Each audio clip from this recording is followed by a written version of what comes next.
കേരളത്തിൽ ഇടതുമുന്നണി തകർന്നടിഞ്ഞത് എങ്ങനെ? കേരളത്തിന്റെ തെക്ക് മുതൽ വടക്ക് വരെ ആഞ്ഞടിച്ച കൊടുങ്കാറ്റിൽ നഷ്ടം ഇടതുപക്ഷത്തിന് മാത്രം. 5 ദശകത്തോളം ഇളക്കം തട്ടാതിരുന്ന തളിപ്പറമ്പും ഉരുക്കിൽ തീർത്ത പയ്യന്നൂരും ഉദുമയും തൃക്കരിപ്പൂരും അടക്കമുള്ള ചെങ്കോട്ടകൾ ആ കാറ്റിൽ തകർന്ന തരിപ്പണമായി. ആർത്തിരമ്പിയ ഭരണവിരുദ്ധ വികാരത്തിൽ മുഖ്യമന്ത്രി പിണറായി വിജയൻ അടക്കം ആടിയുലഞ്ഞു.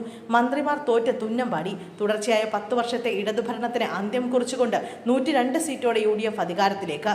2021 99 സീറ്റുമായി അധികാര തുടർച്ച നേടിയ LDF 35ലേക്ക് കൂപ്പുകുത്തി.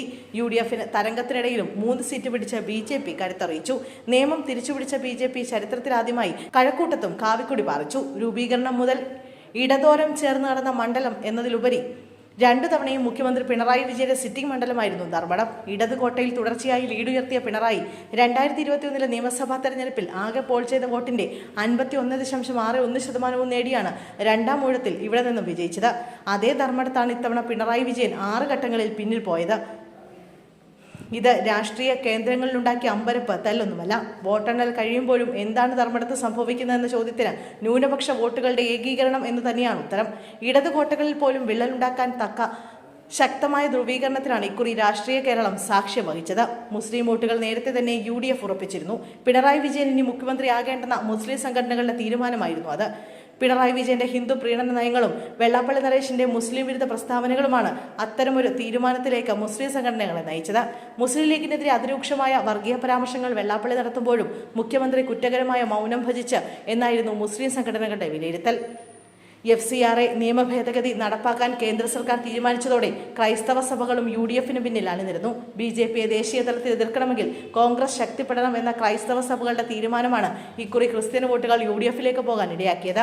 പരമ്പരാഗതമായി ഇടതുപക്ഷത്തിന് വോട്ട് ചെയ്തിരുന്ന മുസ്ലിം ക്രൈസ്തവ വിഭാഗത്തിൽപ്പെട്ടവരും ഇക്കുറി UDFന് പിന്നിൽ അണിനിരുന്നു. ഇതിനിടെ ശബരിമല സ്വർണ്ണക്കൊള്ളയുടെ പേരിൽ ഇടതുപക്ഷത്തിന്റെ ഹിന്ദു വോട്ടുകളും അകന്നു. ഇതാണ് ധർമ്മടത്തുൾപ്പെടെ പ്രതിഫലിച്ചത്. സെഞ്ചുറി അടിച്ച് ഭരണത്തിലേറുമെന്ന VD സതീശന്റെ വാക്കുകളെ കേരളം അപ്പാടെ നെഞ്ചേറ്റിയ കാഴ്ചയാണ് ജനഹിതം പുറത്തു വന്നപ്പോൾ ദൃശ്യമായത്. ഇടുക്കി, കോട്ടയം, എറണാകുളം, മലപ്പുറം, വയനാട് ജില്ലകളിൽ നിന്ന് LDF അപ്രത്യക്ഷമായി. മന്ത്രിമാരായ V Sivankutty, P Rajeev, MB Rajesh, Veena George, Kadannappally Ramachandran, VN Vasavan, R Bindu, Roshy Augustine, Chinchurani, AK Saseendran, V Abdurahiman, KB Ganesh Kumar എന്നിവർ തോറ്റ് തുന്നം പാടി. പേരാവൂരിൽ KPCC അധ്യക്ഷൻ സണ്ണി ജോസഫിനോട് മത്സരിച്ച CPM കേന്ദ്ര കമ്മിറ്റി അംഗം KK ശൈലജയും പരാജയപ്പെട്ടു. LDF കൺവീനർ TP രാമകൃഷ്ണൻ പേരാമ്പ്രയിൽ ഫാത്തിമ തഹ്ലിക്ക് മുന്നിൽ കീഴടങ്ങി. ഇതോടെ ചരിത്രത്തിലാദ്യമായി ലീഗിന് നിയമസഭയിൽ വനിതാ പ്രാതിനിധ്യമായി.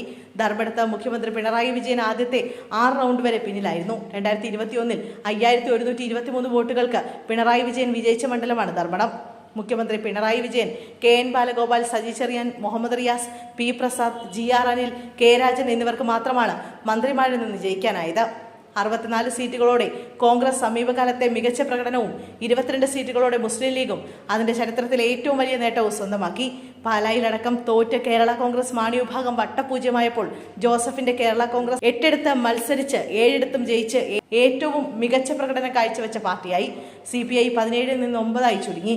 3 സീറ്റുകളോടെ RSPയും ഓരോ വീതം സീറ്റുകൾ നേടി. കേരള കോൺഗ്രസ്, ജേക്കബ്, CMP എന്നീ പാർട്ടികൾ വീണ്ടും സംസ്ഥാന രാഷ്ട്രീയത്തിൽ സാന്നിധ്യം അറിയിച്ചു.